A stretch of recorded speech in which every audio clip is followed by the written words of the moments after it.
하나님이 그 아들을 세상에 보내신 것은 세상을 심판하려 하심이 아니요 그로 말미암아 세상이 구원을 받게 하려 하심이라. 요한복음 3장 16절 말씀. 아멘. 우리 보통 요한복음 3장 16절은 잘 아는데 17절 말씀 외우기 어려운데 이번 한 주 이 말씀 좀 붙잡으면서 어저께 우리가 함께 나눴던 고백처럼 하나님은 좋으신 하나님, 하나님은 겁박하고 협박하시는 하나님 아닙니다. 하나님은 선하신 하나님, 하나님은 신실하신 하나님. 우리 요한복음 3장 17절 말씀 같이 암송해 보십시다. 시작. 하나님이 그의 아들을 세상에 보내신 것은 세상을 심판하려 하심이 아니요 그로 말미암아 세상이 구원을 받게 하려 하심이라. 요한복음 3장 17절 말씀. 아멘. 자, 오늘 본문은 예레미야 45장 전체 말씀인데 45장은 1절부터 5절까지밖에 안 돼서 얼마나 감사한지 최대한 본문을 다 이제 여러분들에게 주애를 해드리려고 노력하다 보니까 예레미야는 큐티 본문이 좀 길어가지고 이게 설교 시간이 자꾸 길어지니까 기도 시간이 여러분들이 좀 줄까봐 늘 제가 마음이 좀 그런데 오늘 보니까 1절부터 5절까지밖에 안 되니까 얼마나 감사한지 모르겠어요.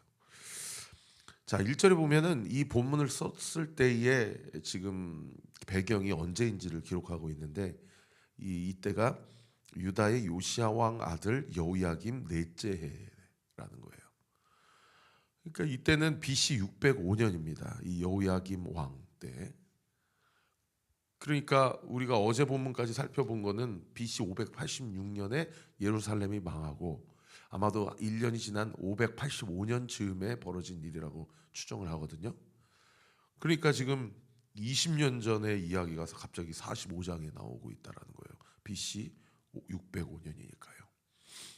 예레미야가 시간적 순서로 저술되지 않았다라는 것을 발견할 수 있는 그런 대목이고, 갑자기 20년 전 이야기를 왜 갑자기 45장에 이렇게 불쑥 튀어나왔냐? 이 바룩이라는 사람 때문입니다.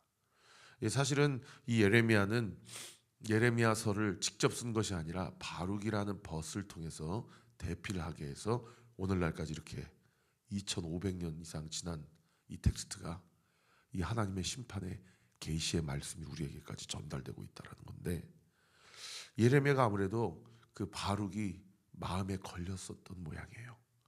왜냐하면 예레미야의 닉네임이 뭐라고 제가 말씀드렸죠? 눈물의 선지자다. 그러니까 예레미야는 40년 평생을 그냥 사역하시면서 어떤 말씀만 선포했냐면 멸망, 심판, 하나님의 경고, 이러한 말씀만 선포했기 때문에 여러분, 이런 말씀이 얼마나 이렇게 무거운 말씀이고 두려운 말씀이에요. 그죠? 그러니까 이게 긍정적인 에너지를, 또 긍정적인 이야기를 듣고 싶은 사람들에게 있어서는 예레미야를 통해서 선포된 하나님의 말씀이 그냥 탁탁 마음에 꽂히고 막 긁히는 거죠. 근데 어떻게 해요? 그런 말씀도 우리가 들어야죠. 근데 문제는 뭐냐면 예레미야도 눈물의 선지자지만 예레미야가 하는 말을 옆에서 다 받아 적고 있는 바룩도 얼마나 마음이 괴롭고 얼마나 마음이 두렵겠냐는 거예요. 그래서 고단 9절을 보세요. 네리야의 아들 바룩이 예레미야가 불러주는 대로 이 모든 말을 차례 기록했는데 그때 선지자 예레미야가 그에게 말하여 이르되, 예레미야가 자신의 백성들을 향해서 하나님의 심판과 경고의 메시지를 쫙 전하다 보니까 자꾸 그것을 받아 적는 바룩의 얼굴을 보니까 세상에 바룩의 얼굴이 이게 그냥 이 우수에 가득 찬 겁니다. 그래서 바룩에게 이렇게 얘기해요. 하나님의 말씀을 전하죠. 2절에 보십시오. 바룩아, 이스라엘의 하나님 여호와께서 내게 이같이 말씀하셨느니라 라고 하면서 하나님이 바룩에 대해서, 한 사람에 대해서 말씀하신 것을 예레미야가 전하고 있어요. 그런데 바룩이 예전에 일찍이 뭐라고 자기 스스로 이야기했냐? 하나님의 신탁의 메시지를 받아 적으면서도 뭐라고 얘기해요? 3절에 보세요. 화로다. 여호와께서 나의 고통의 슬픔을 더하셨으니 나는 나의 탄식으로 피곤하여 평안을 찾지 못하는도다. 자꾸 예레미야의 신탁의 메시지, 심판의 메시지를 받아 적다 보니까 자기 마음도 막 우울해지고, 자기가 사역하면서 막 갑자기 쉼을 찾지 못하고 막 동기가 부여가 되고 막 힘이 나고 이런 게 아니라 하나님의 심판의 메시지만 듣다 보니까 자기가 사역하다 보니까 이게 완전히 그냥 우울증에 빠져서, 여러분 3절 한 구절만 보면 바룩이 탄식한 고백 중에 이 부정적인 명사나 동사가 6번이나 등장을 해요. 거기 한번 동그라미 쳐보세요. 화로다, 이 저주를 받았다, 이런 뜻 아닙니까? 그리고 고통 동그라미, 슬픔 동그라미. 안 그래도 고통인데 하나님이 슬픔을 거기다가 그냥 더 얹으셨다는 거예요. 그래서 자기가 나의 탄식, 그 다음에 피곤 동그라미, 그 다음에 6번째가 뭐예요? 평안을 찾지 못한다. 어저께 제가 우리 성도님들께 오른손은 가슴에 손을 얹으시고 왼손은 이 명치에다가 한번 손을 얹어보라고. 여러분, 이 근심과 걱정이 인생 가운데 이 쌓이게 되면 이 명치가 뭔가 구멍이 뚫린 것처럼 뭔가 큰 멍에와 짐이 더 우리의 인생 가운데 어깨 위에 짊어진 것처럼 여기가 그렇게 얹히고 고통스러울 때가 있어요. 그래서 찬양하다 보고 막 기도하면서 우리의 감정 막 해결하다 보면은 하나님께서 내가 네 배로부터 생수의 강이 흘러나오게 하리라. 이게 이 배 여긴가 보다. 제가 막 그런 생각을 할 때가 있거든요. 그래서 사역하다 보면, 아니 그냥 인생을 살아가다 보면 어떻든 아침마다 주님의 말씀 듣고, 어떻든 양육하고 자녀들 밥 먹이고 학교 보내고, 그리고 내가 해야 될 오늘의 스케줄을 다 감당을 하고 막 이러는데도, 여러분 하나님께서 하게 하시는 그 모든 일하고 믿고 하는데도 불구하고 어떤 감정들과 어떤 마음에 봉착할 때가 있어요. 화로다. 여호와께서 나의 고통에 슬픔을 더하셨으니 나의 탄식이 신식으로 피곤하여 내가 평안을 찾지 못하는도다. 이렇게 이야기할 때가 있다라는 거예요. 여러분, 오늘날 이 3절의 바룩의 탄식과 고백이 사실은 오늘 현대인들의 대부분의 그리스도인들의 고백, 곧 우리의 고백, 나의 고백은 아니냐 이 말입니다. 그런데 감사한 거는 옆에 질문하기 묵상하기 한번 써보세요. 동그라미 1번. 하나님이 나의 한숨과 탄식을 뭐 하신다? 들으신다는 거예요. 들으신다. 이게 얼마나 감사한지 몰라요. 여러분, 지난번에 제가 하루에 아침에 일어나시면 새벽 말씀 들으시고, 그리고 기도하실 때에 날마다 리마인드된, 날마다 새로운 감사의 고백 3가지씩을 한번 하나님 앞에 고백해 보라고, 잘 지키고 실천하고 계세요? 여러분, 이렇게 보면은 3절 고백도 이게 부정적인 명사로만 6가지로 가득 차인 것 같지만은 여러분 그렇지 않아요. 우리가 하나님 앞에 토로하고 탄식하고 기도하는 모든 내용을 하나님이 듣고 계시다라는 증거 아닙니까? 믿으시면 아멘. 어제도 제가 설교했죠. 우리 하나님은 협박하시는 하나님 아니고 하나님은 구원하시는 분이다. 그거를 애굽 땅까지 갔던 예레미야와 그 남은 자들에게, 요한에게 그 말씀을 부어주신 것은 너 여기 있다가 바벨론 군대가 여기까지 쳐들어올 거니까 싹 다 망해버려라. 그 말씀이 아니에요. 지금이라도 거기서 나오란 얘기예요. 지금이라도 회개하란 얘기예요. 지금이라도 돌이키란 얘기예요. 어제 말씀을 통해서 우리는 내 안에 주님보다 내가 더 사모하고 좋아하는 우상 숭배가 무엇인지를 하나님이 이렇게 말씀을 묵상하고 묵상할수록 하나님보다 더 좋아하는 것으로 우상 숭배하는 사람은 그것으로 망하는구나. 내 인생 가운데 내가 주님보다 더 우선순위하는 것이 있다면 그것이 무엇일까? 라고 하고 그것을 고백하고, 그리고 어제도 또 구원파 얘기 제가 말씀드렸잖아요. 그렇게 그냥 세례받고 주님 영접하고 그렇게 그게 한 번에 되는 게 아니에요. 오죽하면 사도 바울도 날마다 죽는다고 고백했겠냐고요. 날마다 자기 인생과 자기 연약함과 하나님 아닌 많은 보암직도 하고 조음직도 하는 것들을 다 주님 십자가 앞에 내려놓고 더 주님 사모하기를 원합니다. 더 주님 앙망하고 바라보고 사모하기 원합니다. 그렇게 고백하며 함께 이 세상 가운데 주님 오시는 그날까지 서로 믿음을 격려하고 도와주고 함께 붙잡아 주라고 하나님이 우리를 언니교회로 부르신 거예요. 할렐루야. 예. 그래서 3절 말씀 보면 그래 그냥 바룩도 그랬는데 내 인생도 이렇게 슬픔과 고통과 단식과 피곤과 평안이 없는 인생이 하고 그냥 그렇게 끝날 게 아니고 이 고백을 이렇게 기록해 놓으셨다라는 것은 하나님이 오늘 이 아침에 나의 단식도 들으신다라는 겁니다. 여러분 마음에 이 명치에 쌓아둔 것들 오늘 이 말씀 듣고 우리 사랑하는 성도 여러분 기도 시간에 그냥 다 터살았어요.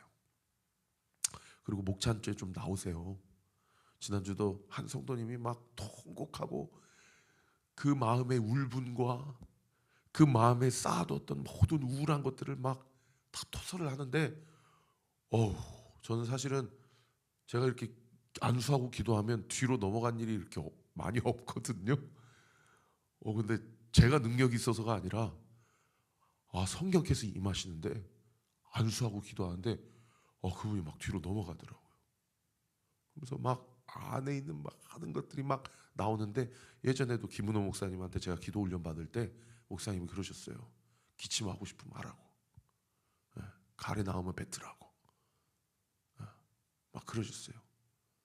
그래서 제가 처음에는 이게 뭐야 그랬더니 나중에 그러시더라고요. 안에 있는 것들이 다 나와야 된다는 거예요.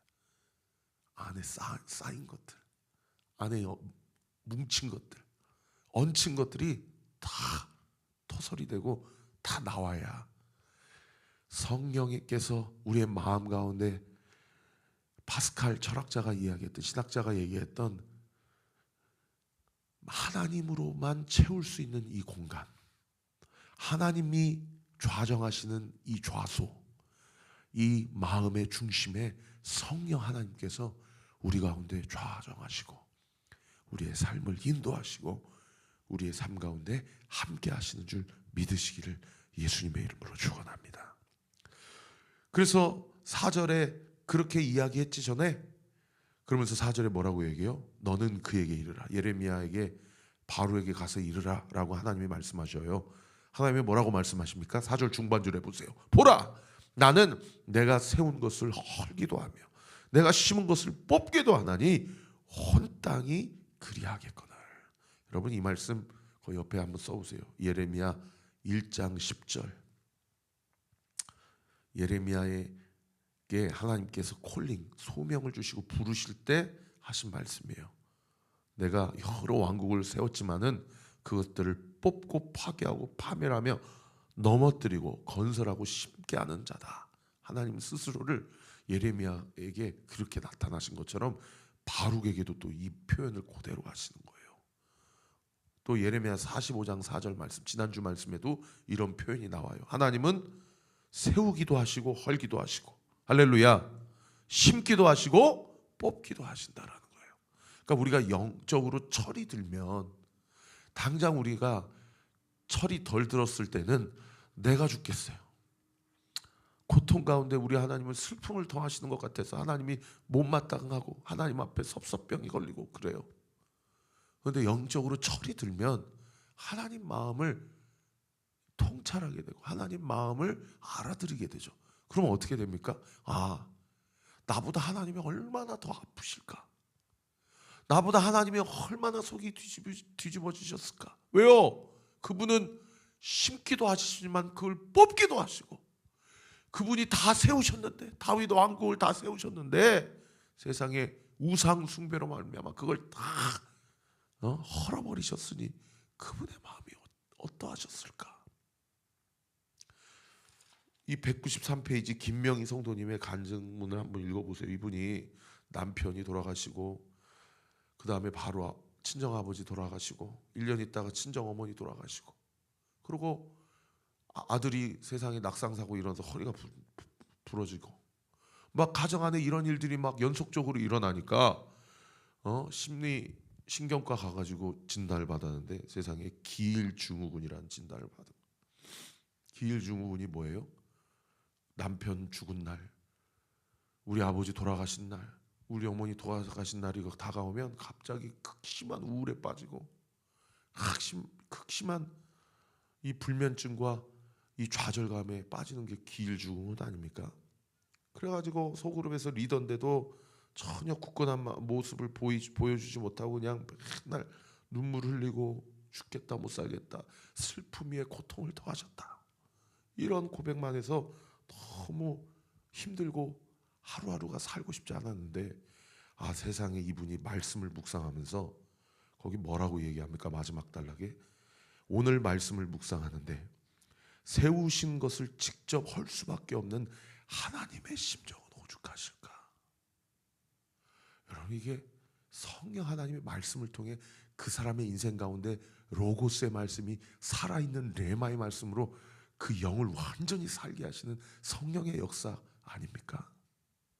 그러니까 그런 말씀이 드니까 내가 문제가 아니라 하나님의 마음이 어떠실까? 이렇게 고백을 하니까 세상에 절망 가운데서 나와가지고 하나님께서 예레미야와 바룩을 통해서 또 공동체를 통해서 말씀 속에 기도 속에 은혜를 주셨던 것처럼 자기 자신에게도 찾아오셨다라고 고백하는 거예요. 그러면서 그 마지막 줄에 뭐라고 얘기합니까? 사실 거기 페니스 씨 한번 줄 쳐보세요. 하나님이 허락하신 사건 앞에서 그 뜻을 발견하지 못하고 고통 속에 침몰하는 것은 하나님이 사건을 주신 목적이 아님을 깊이 깨달았다. 여러분 하나님은 슬픔과 절망과 우울감을 주시려고 그 사건을 나에게 허락하신 게 아니라는 거예요. 그것을 깨닫고 믿는 게 믿음이에요. 그래서 구원받는 자는 행위로 구원받는 게 아니라 믿음으로 구원받는 거예요. 이걸 우리가 아침마다 날마다 새롭게 말씀을 통해서 이것을 깨달아가고 하나님의 마음을 알아가는 것이 어제 제가 말씀드렸던 성화의 과정이에요. 구원파 놈들은 이 성화를 설명을 못하고 이해를 못하니까 너 구원 못 받은 거야 이렇게 정죄하는 거예요. 여러분 우리 온리교회가 함께 이 중생 거듭남을 경험하고 그리고 그 안에서 그냥 변화된 삶 변화되지 못한 삶 이런 걸로 정죄하고 판단하는 공동체가 아니라 여러분 함께 예수님 닮아가고 하나님 아버지의 마음을 깨닫는 공동체가 되기를 우리 구주 예수 그리스도 이름으로 축원합니다. 그래서 온리교회가 영적으로 철들게 하는 교회 공동체가 됐으면 좋겠어요. 우리가 그것을 위해서 함께 기도하십시다. 5절 말씀 4절까지 제가 주의했습니다. 5절 말씀으로 다시 돌아와서 하나님이 바룩에게 뭐라고 얘기하시는 거 아니? 네가 너를 위하여 큰 일을 찾느냐? 저는 이 말씀을 묵상하는데 다른 번역성의 이 부분이 네가 너 자신을 위해 큰 일을 추구하느냐? 여러분 옆에 질문하기 묵상하기에 큰 일 동그라미 하고 내가 하나님 앞에 이루고 싶은 큰 일은 무엇인가 한번 고백해 보세요. 목회 성공, 교회 부흥, 최영천 목사의 유명. 하나님이 이거 다 그냥 부셔뜨리는 거예요. 여러분 자신에게 있어서 큰 일은 무엇입니까? 네가 너를 위해 큰 일, 너의 야망, 너의 성공, 너의 쾌락, 너의 노후 보장, 네가 추구하는 큰 일은 무엇이냐? 그러면서 고단 9절에 뭐라고 해요? 그것을 찾지 말라. 보라, 내가 모든 육체에 재난을 내리리니 그러나 네가 가는 모든 곳에서는 내가 너에게 내 생명을 노량물 주듯 하리라. 그 밑에 노량물 뭐라고 써 있습니까? 전쟁에서 얻는 탈취물, 전리품을 이야기한다. 하나님의 심판이 내려지기로 결정된 시대지만 내가 너의 생명을 전리품 주듯이 보장해 주겠다. 그래서 오늘 큐티 제목이 뭐예요? 하나님이 너에게 나에게 무엇을 주신다요? 생명을 주신다요. 여러분 생명은 하나님께로만 공급되어집니다. 믿으시면 아멘. 시대가 악하고 하나님의 심판이 결정되었다 하더라도 여러분 생명과 구원은 오직 예수 그리스도로부터 우리에게 공급되어지는 거예요. 우리가 함께 교회를 세워가면서 이 말씀을 가지고 하나님의 뜻을 온전히 깨달아가고 영적으로 철이 들고 성화가 되어지고 그리고 날마다 이 말씀을 통해 우리 공동체 성령께서 말씀을 통해 깨닫게 하시는 그 은혜를 통하여 우리에게 생명이 공급되어지는 우리 온리교회 모든 성도들의 구체적인 삶과 인생이 되기를 우리 구주 예수 그리스도 이름으로 축원합니다. 기도하겠습니다. 아버지 하나님, 생명의 주관자가 되시고 온 우주의 주권자가 되시는 하나님, 그 하나님께서 그 바룩의 한숨을 들으시고 바룩에게 찾아가서 말씀해 주시고 응답해 주시며 그 구원과 생명을 보장해 주시는 하나님, 그 하나님이 오늘을 살아가는 나의 하나님, 우리의 하나님이신 줄 믿습니다. 내가 하나님 없이 큰 일을 추구하려고 하는 내 안에 성공과 욕심과 야망과 꿈이 있다면 그것이 무엇입니까? 아버지 하나님, 하나님 없는 성공은 그 자체로 실패이나 하나님과 함께하는 실패는 결코 실패가 아니요 주님 안에서 반드시 성공이요 승리인 줄 믿습니다.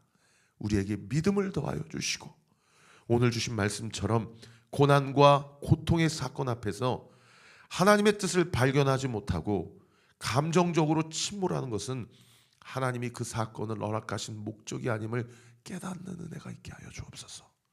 우리 안에 우상이 무엇인지를 고백할 수 있는 용기와 지혜를 주시고 아버지 하나님, 오늘 이 하루도 이번 한 주도 주님의 마음을 따라 주님의 뜻대로 순종하며 살아가는 우리 사랑하는 온리교회 모든 성도들 되게 하여 주옵소서.